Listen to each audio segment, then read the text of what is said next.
Hey guys, my name is Mary, and this is my speech number 4, Corruption in the Media. Have you ever felt that media's need for ratings has affected the quality of news that they present? Have you ever wished that you had a source that you could trust and depend on? If you have ever felt or wondered any of these things, well, there's a good reason for that. See, our media and news sources are owned by a large group of companies that control the media to suit their own needs. The antitrust laws have failed the American people where the media is concerned. In recent years, the mergers have continued radically. Time merged with Warner, and then Time Warner merged with Turner and AOL, so forth and so on. Now, there are only 6 corporations that own practically all the media sources in the United States. You might ask, how did this happen?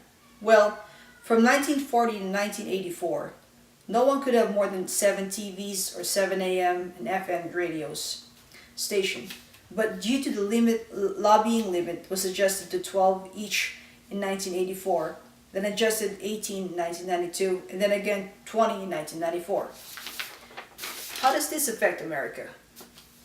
Well, our media does not provide information as fact that allows its citizens to form their own opinions on a matter. Furthermore, with the majority of our media being owned by wealthy individuals who have ties to the largest manufacturing, financial, and commercial companies for advertising and investment contracts, it is safe to say that connections plays an incredibly biased spin in news coverage. There have been several instances where corruption in the media has been exposed due to investigative reporters. They're just doing their jobs.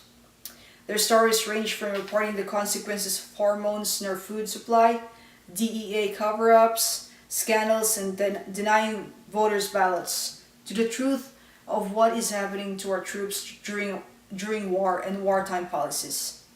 What all these have in common is that they are either being censored, altered drastically, or not reported in the media at all. The power that media holds over what we should or should not know is completely terrifying. Can all take collectively let big media know that we are not interested in their brand.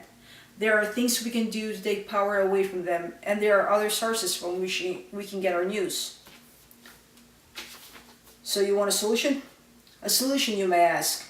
Well, there are many solutions to this problem, such as getting your own news from other resources that are not doing it for the money or fame, to holding the news stations accountable for the information they put in and put out, and just raising awareness to the journalism ethics which play a big role in what information gets out.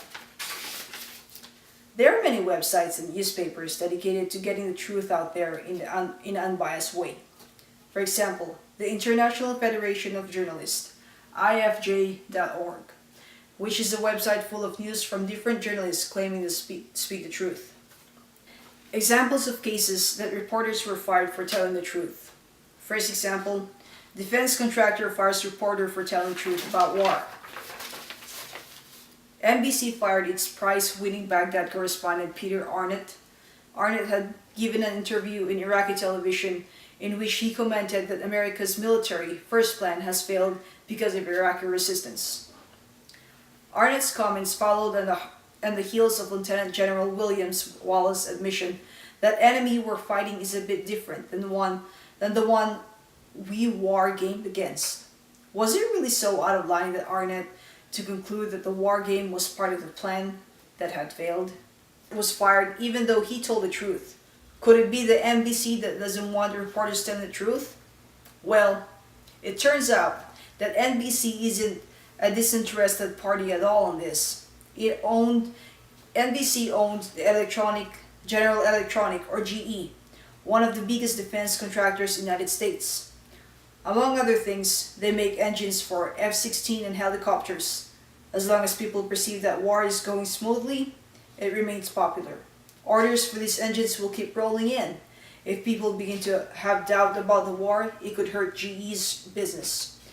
It is therefore in their best interest to paint the war in as positive terms as possible. Second example, Wilson and Aker describe corporate influences over news. Wilson and Aker, husband and wife, are award-winning journalists who were fired by Fox.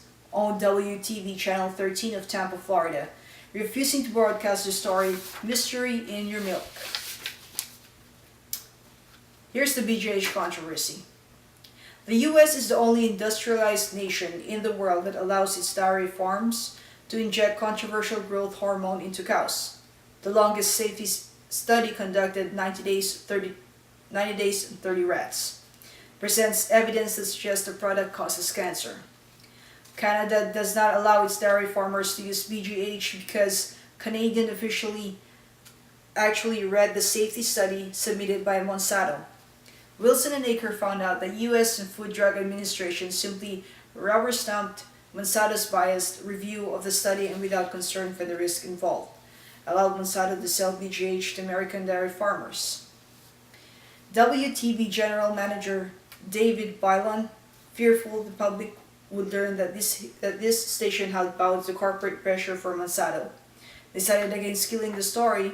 Instead, Wilson and Aker said that Bylan ordered them to broadcast a version which contained demonstrably false information and threatened to fire them both within 48 hours.